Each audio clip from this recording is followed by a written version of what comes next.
택배 노동자 얘기 더 해보겠습니다. 윤수경 변호사의 이슈 속 법과 생활입니다. 뭐 극단적인 선택을 한 이 로젠택배 소속 택배기사 유서에 따르면 일을 그만두기도 쉽지 않았다는데 이건 무슨 말인가요? 네, 맞습니다. 그 택배기사 김 씨는 네. 일을 그만두려고 했지만 네. 그것마저도 쉽지 않았던 것으로 보이는데요. 네. 대리점 쪽은 김 씨에게 후임자를 구하지 않으면 퇴사할 수 없다고 압박한 것으로 알려졌습니다. 네.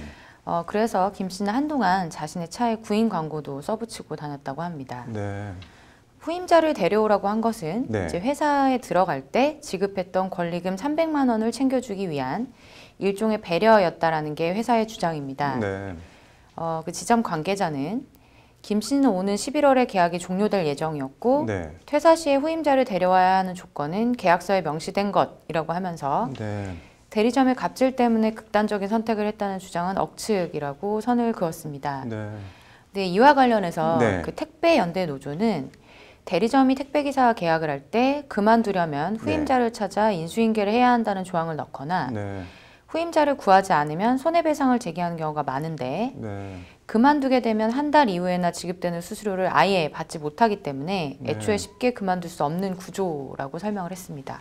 이게 일을 그만두고 싶어도 후임자를 데려와야 그만둘 수 있다는 건데 이런 계약이 법적으로 문제가 없는 건가요? 네, 그 퇴직의 자유를 네. 제한하는 근로계약을 노예계약이라고 흔히 말하는데요. 네. 우리 근로기준법에서는 강제 근로를 금지하는 조항을 두고 있습니다. 네. 근로기준법 제7조에 따라서 근로자의 자유의사에 어긋나는 근로를 강요하는 것은 금지가 되어 있습니다. 네. 이 경우에 그 근로계약서상의 퇴직의 자유를 제한하는 조항에 한해서 네. 무효가 됩니다. 네. 모든 근로자에게는 퇴직의 자유가 있고 네. 퇴직의 경우 근로자와 사용자 간의 의사 합치가 된 날에 퇴사가 가능한데요. 네. 만약에 이 근로자와 사용자 간의 의사 합치가 되지 않는다면 네. 민법이 적용되어서 사직의 의사표시를 제출한 후 30일 이후에 퇴직의 효과가 발생을 하게 됩니다. 네. 그리고 손해배상을 이유로 해서 임금을 미지급하는 것 역시 위법한데요. 네. 손해배상은 별도로 해결을 해야 하고 임금 미지급은 관할 노동청의 체불 임금 진정이나 네. 민사소송을 통해서 지급을 받을 수 있게 됩니다. 그리고 지속적으로 퇴직을 허용하지 않고 네. 근로자를 협박해서 근로를 강제하는 경우에 네. 이것 또한 이제 근로기준법에서 금지하고 있는 강제 근로에 해당되기 때문에 네. 형사적인 처벌 또한 가능합니다. 여기 근데 유서에 소장이라는 단어가 나오던데 이게 뭐 소장이 무슨 뜻으로 쓴 건가요? 네, 그 사망한 김 씨는 네. 그 로젠택배 강서지점에 일정한 보증금과 권리금을 내고 네. 구역을 사서 소장으로 일을 했다고 하는데요. 네. 즉 개인 사업자로 계약을 맺고 일을 한 경우가 되겠습니다. 네. 그렇지만 그럼에도 불구하고 네. 김 씨의 유서에는 관리자들이 소장을 30분 일찍 출근시켰다라는 등의 내용이 담겨 있는데 네. 소장은 명칭이었을 뿐이고 김 씨는 사실상 사용자의 지휘 감독을 받는 노동자로 일했다고 볼 수 있습니다. 네. 이게 뭐 본인 주장에 따르면 갑질에 시달리다 극단적인 선택을 한 건데 이게 산업재해가 인정이 되나요? 어떤가요? 네, 지금 이 경우처럼 네. 그 특수고용직 종사자의 다수가 산재보험 적용에서 제외되는 문제가 자주 거론이 되고 있습니다. 네.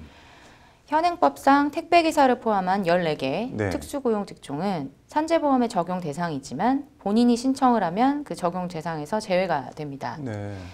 지난 8일 숨진 CJ 대한통운의 택배기사였던 김원종 씨도 네. 산재보험 적용 제외 신청을 했는데 네. 이제 본인이 신청을 했다면 산재보험 적용 대상에서 제외되는 것이 맞지만 네. 김 씨의 신청서는 관련 업무를 대행했던 회계법인이 작성한 것으로 드러났습니다. 네. 이렇게 뭐 산재 적용 제외 신청서를 대필하거나 회사가 작성을 뭐 사실상 강요하거나 이런 경우 뭐 효력이 어떻게 되나요? 본인이 아닌 회사가 대필한 경우에는 당연히 네. 그 효력이 없게 됩니다. 네. 이 대필과 관련해서 근로복지공단은 네. 19일 산재보험 적용 제외 신청서에 본인 신청 확인, 자필 기재란에 자필 작성과 서명은 필수 요건이기 때문에 네. 본인 신청 확인 자필 기재란에 자필 작성 그리고 서명이 누락된 경우에는 민원 서류 보완 요청 및 반려 대상이라는 결론을 내려서 네. 고 김원종 씨의 산재보험 적용 제외 신청서가 무효라고 선언을 했습니다. 네. 그렇지만 이제 이 경우와는 다르게 네. 회사의 압력에 의해서 서명을 했다고 하면 강박에 의한 의사표시의 효력이 문제가 됩니다. 네. 우리 민법은 그 강박에 의한 의사표시를 취소할 수 있도록 규정을 하고 있는데요. 네. 그 유효와 무효를 강박을 당한 사람이 결정할 수 있도록 하자는 취지입니다. 네. 다만 이 경우라고 하더라도 선의 그리고 또는 무과실의 제3자에게는 주장을 할 수가 없습니다. 네. 그리고 참고로 강박의 경우에는 형법상 사기죄나 네. 공갈죄, 협박죄에도 해당할 수가 있습니다. 네. 그래서 이제 대필 신청서이거나 네. 강박에 의한 신청서인 경우에 네. 그 효력이 없음을 주장을 해서 산재 적용을 받을 수 있을 것으로 보입니다. 네. 그리고 또 다른 이슈가 하나 더 있는데요. 네. 그 고 김원종 씨는 택배 일을 시작한 지 3년이 넘었지만 숨지기 불과 한 달 전인 지난달 10일부터 일한 것으로 신고가 되어 있다고 합니다. 네. 3년 넘게 입직 신고가 되지 않았다고 합니다. 입직 신고가 뭔가요? 네, 입직 신고라는 것은 한마디로 이제 일을 한다고 노동부에 신고를 하는 것을 말합니다. 네. 산업재해보험법상 택배기사, 네. 그리고 학습지교사, 보험 설계사 같은 특수고용직 노동자와 계약한 사업주는 네. 노무를 제공받은 날을 기준으로 해서 그 다음 달 15일까지 네. 입직 신고를 반드시 해야 합니다. 네. 그렇지만 전국이 5만여 명으로 추정되는 택배기사 중에 네. 입직이 신고된 사람은 24,845명에 그쳤는데요. 네. 절반도 되지 않는 수치입니다. 네.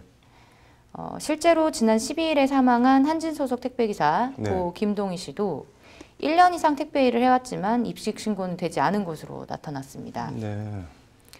이렇게 입직 신고를 꺼리는 이유는 네. 그 사업주가 보험료를 부담해야 하는 산재보험 가입을 꺼리기 때문입니다. 네. 입직 신고를 하면 산재보험에 자동으로 가입이 되기 때문인데요. 네. 이것을 피하기 위해서 택배기사들의 입직 신고조차 건너뛰는 경우가 많은 것입니다. 네. 결국 을의 위치에 있는 택배기사들의 절반은 네. 일을 하면서도 일을 한다는 신고도 되어 있지 않은 유령 노동자의 상태라고 볼 수가 있는데요. 네. 그나마 입직 신고가 된 택배기사들의 60%는 네. 산재보험 적용 제외 신청서를 또 울며 겨자 먹기로 제출을 하고 있는 실정입니다. 네. 입직 미신고와 산재 적용 제외 신청이라는 그 이중의 덫에 걸려서 산재보호의 사각지대에 놓여 있는 상황입니다. 뭐 이거 말 그대로 뭐 존재하되 없는 유령 노동자인데 이거 입직 신고 안 하면 처벌 같은 건 없나요? 네, 있기는 합니다만 이제 솜방망이 처벌에 불과한데요. 네. 그 산재보험법에 따라서 특수고용 노동자의 입직 신고를 하지 않을 경우에 네. 그 부과되는 과태료는 한 건당 5만 원에 불과합니다. 네. 이거 뭐 어떻게 해야 되는 건가요, 그러면은? 이제 일반 입직 미신고 처벌을 네. 그 행정규제인 과태료가 아니라 네. 형법상 처벌인 벌금으로 바꾸고 네. 액수를 대폭 높여야 한다라는 지적이 나오고 있습니다. 네. 그리고 2008년 7월부터 시행된 네. 산업재해보상보험법 125조 네. 특수형태 근로 종사자가 이 법의 적용을 원하지 아니하는 경우 공단에 이 법의 적용 제외를 신청할 수 있다라고 되어 있는 네. 특례 조항을 폐지해야 한다는 목소리도 나오고 있습니다. 네.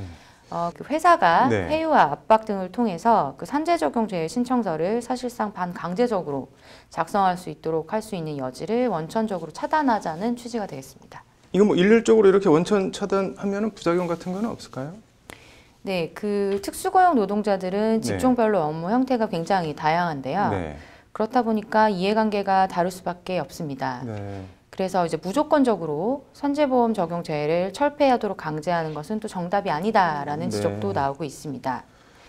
그 개인 사업자와 프리랜서 등으로 분류되는 그 특수고용 노동자들을 어떻게 제도권으로 끌어들여서 보호해야 할지 네. 직군별로 좀 세심한 논의가 필요할 것 같습니다. 아무튼 뭐 이렇게 산재 사각지대에 계속 방치할 일은 아닌 것 같네요. 오늘 잘 들었습니다.